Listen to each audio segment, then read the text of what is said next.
What if I told you there is a way to live forever, not through science, not through medicine, and not by living a longer life?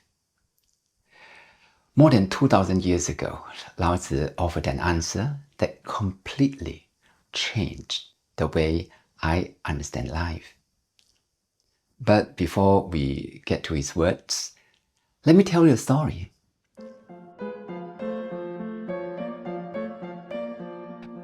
When I was a young boy growing up in a village, there was a teacher everyone was afraid of. She was serious, stern. She rarely smiled. As children, we thought she was simply strict. Looking back today, I think she simply cared. One day, I was sitting in class with my back bent over my desk. Suddenly, I felt a cane strike across my back. It hurt. She looked at me and said only 2 words: "Sit upright." I immediately straightened my back. That happened 60 years ago. Since that day, I've rarely sat with poor posture. The pain lasted only a few seconds. The benefit has lasted a lifetime.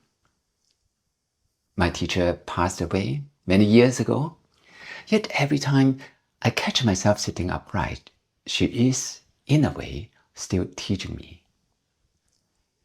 Sometimes I wonder whether she ever knew what she had given me. I doubt she did. She probably thought she had simply corrected the posture of another child. But more than half a century later, every time I sit upright, I remember her. Perhaps this is what Lao Tzu was pointing towards in chapter 7 of the Tao Te Ching. He begins by saying, "Heaven and earth endure because they do not live for themselves." Most people read this as a lesson on humility. I think it is something even deeper. Heaven and earth are the direct expression of the Tao. The sun gives light, the rivers continue to flow, the trees bear fruit. None of them ask to be remembered. They simply express what they are. And because they never separate themselves from the Tao, they endure. Lao Tzu then says something extraordinary. The sage puts himself behind others, yet finds himself ahead. He lets go of himself, yet his true self is preserved. Why? Perhaps because he no longer sees himself as separate from the Tao. That raises a deeper question. Who are we in relation to the Tao? If we are not separate from the Tao, then perhaps our lives are not isolated events at all. We are expressions of it, just as a wave is not separate from the ocean. The wave has a beginning and the wave has an end, but the ocean does not. When the wave subsides, nothing has really been lost. It simply returns to what it always was. Perhaps our lives are something like that. We come, we play our part, we return. The Tao continues.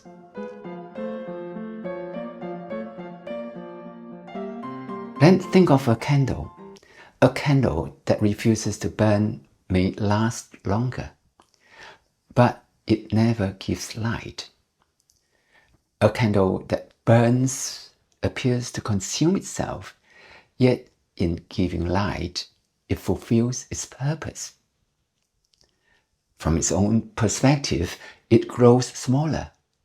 From the perspective of the Tao, it has become fully alive. Perhaps we are no different. We spend so much of our lives trying to preserve ourselves, our reputation, our success, our comfort, our importance. Yet perhaps life was never meant to be preserved. Perhaps it was meant to be expressed. The candle does not lose by giving light. It becomes completely what it was created to be. Perhaps our lives are the same. When we discover the work that is truly ours to do, the kindness only we can give, the wisdom we are here to share, the people we are here to serve, we are no longer living only for ourselves. We become part of something much larger. Maybe that's why my teacher still lives within me, not because she tried to leave a legacy, but because in simply doing what she believed was right, something of the Tao flowed through her into the life of a little boy. 60 years later, it is still flowing. Perhaps that is what it means to live forever. Not that our bodies never die, but that when we stop separating ourselves from the Tao, our lives become part of something that never ends. Perhaps that is the only way to live forever.